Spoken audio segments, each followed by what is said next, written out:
உங்களுடைய கட்சியை சார்ந்த அல்லது ஆட்சியில் இருக்கக்கூடிய இன்றைக்கு சுப்பிரமணிய சாமி போன்றவர்கள் வைக்கிற வாதம் இருக்கு பாத்தீங்களா, ஆட்சியை கலைச்சு விடுவோம்னு சொல்றது. எந்த அடிப்படையில் இதே தான் அங்கேயும் கேட்கிறோம். அப்படி இருக்கும் பொழுது நீங்க உச்சநீதிமன்ற தீர்ப்பை நீங்க மதிக்கல, அதனால நாங்க ஆட்சியை கலைச்சிருவோம், அங்கே நீங்க அந்த வாதத்தை முன்வைக்கல. அப்ப தமிழகத்தில் அந்த வாதத்தை முன்வைக்கிறீங்க. அப்புறம் இப்போ இருக்கக்கூடிய ஒரு சூழல்ல தமிழிசை சவுந்தரராஜன் போன்றவர்கள் என்ன சொல்றாங்க, மாநில அரசை மத்திய அரசு கையில கொடுத்துருங்கன்னு சொல்றாங்க. இது எல்லாம் பார்க்கும் பொழுது இது ஏதோ எங்களுக்கு இடக்கப்படுற எங்களை ஏதோ நெருக்கடிக்கு கொண்டு வர்றீங்களோன்ற எண்ணம் எங்களுக்கு ஏற்படுது.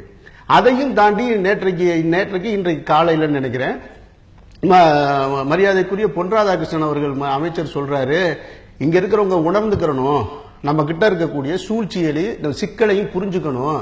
இப்ப இருக்க இந்த போராட்டம் தொடர்ந்து ஏதாவது காளைகள் அவித்து விடப்பட்டு இதெல்லாம் பார்த்தா பீட்டா அமைப்பு இதையும் போட்டோ எடுத்து இந்த செய்தியை கொண்டு போய் உச்சநீதிமன்றத்தில் கொடுத்து நிரந்தர தடையை ஏற்படுத்திடுவாங்கன்னு சொல்லி ஒரு அச்சமூற்ற ஒரு செயல் போல எனக்கு தோணுது. இத்தனை கோடி மக்கள் தேர்ந்தெடுக்கப்பட்ட ஒரு மத்திய அமைச்சர் 1980 உருவாக்கப்பட்ட ஒரு அந்நிய நிறுவனத்திற்கு பயப்பட சொல்றது என்பது, நான் இந்த இந்திய தேசத்தில் பிறந்ததே அவமானமா நான் நினைக்கிறேன். நான் ஏன்னா அந்த அமைப்பு யாருடைய அமைப்பு? உண்மையை சொல்லுங்க, அமெரிக்காவிலே விரட்டி அடிக்கப்பட்ட அமைப்பாக இருக்கு.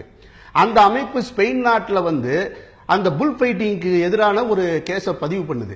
அந்த அரசாங்கம் என்ன சொல்லுது, எங்களுடைய பண்பாடு எங்களுடைய கலாச்சாரம் இதையெல்லாம் தாண்டி எதையும் நாங்கள் செய்ய முடியாதுன்னு அந்த வழக்கை தள்ளுபடி செஞ்சு வீசி அடிக்குது. அப்ப அந்த நாட்டுக்கு இருக்கக்கூடிய உரிமை ஏன் இந்திய தேசத்துக்கு இல்லாமல் போனது? தேசபக்தி எங்களுக்கு முன்னிறுத்துறீங்க எல்லா விஷயத்திலையுமே, ஏன் இங்க மட்டும் அந்த தேசபக்தி எங்களுக்கு கேள்விக்குறியாக இருக்கு?